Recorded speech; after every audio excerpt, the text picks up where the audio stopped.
Di balik kasus yang sedang terjadi sekarang-sekarang ini, Amerika sangat berani terang-terangan membela Israel dalam melancarkan genosida terhadap Palestina, terutama di Gaza, bre. Bagi kalian yang tidak tahu genosida ya, genosida adalah kejahatan internasional yang merujuk pada tindakan yang dilakukan dengan maksud untuk menghancurkan baik secara keseluruhan maupun sebagian suatu kelompok nasional, etnis, ras, atau agama.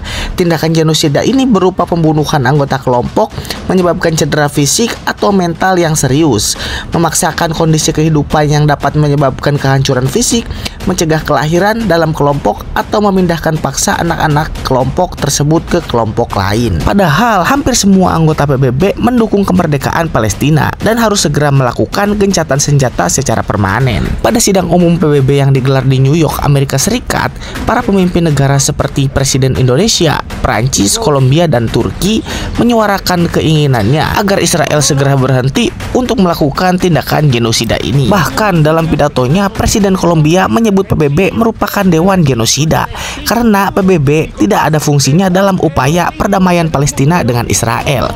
Meskipun sudah divoting beberapa kali, hasilnya tetap divetokan. Yang pastinya Amerika menggunakan hak vetonya untuk menolak gencatan senjata antara Palestina dengan Israel, bre. Karena menurut Amerika banyak tawanan Israel yang belum dibebaskan oleh tentara Hamas. Bahkan ini sangat lucu ya, bre. Wilayah yang selama ini dibombardir dituduh menyimpan banyak sandera dari pihak Israel, bre.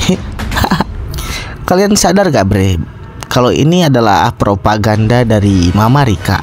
Karena Amerika sejak zaman dulu kala juga pasti ikut campur dalam urusan rumah tangga orang lain, dalam urusan negara orang lain, apalagi negara Timur Tengah nih. Apakah kalian masih ingat perang Irak?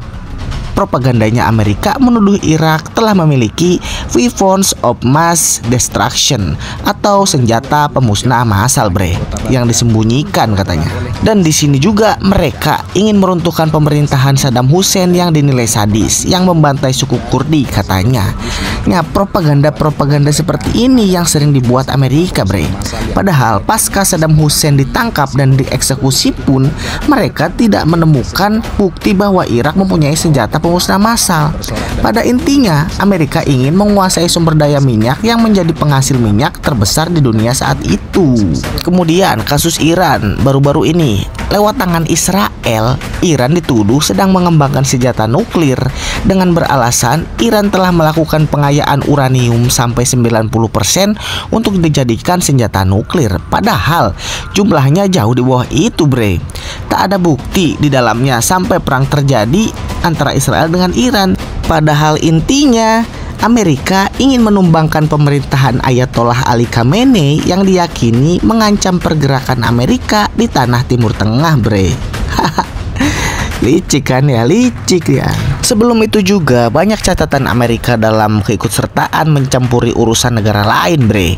Salah satunya yaitu Perang Vietnam pada tahun 1955 sampai 1975. Amerika menurunkan armada sangat besar untuk berperang dengan Viet Cong pada waktu itu, dengan propaganda membendung penyebar luasan ideologi komunis global. Meskipun pada waktu itu tentara Amerika dibuat malu ya oleh tentara Viet Cong dengan strategi gorong-gorongnya itu, bre. Ada juga nih, sebelum itu pada masa perang dingin yaitu 1950, Amerika memerangi Korea Utara yang sebelumnya sudah dipecah menjadi Korea Selatan dan Utara ya, bre ya. Amerika di situ membuat propaganda yang sama seperti di Vietnam untuk membendung ideologi komunis global dengan dalih Korut merencanakan invasi terhadap Korea Selatan yang dibackingi oleh Uni Soviet dan Tiongkok katanya. Kan ada-ada aja propagandanya.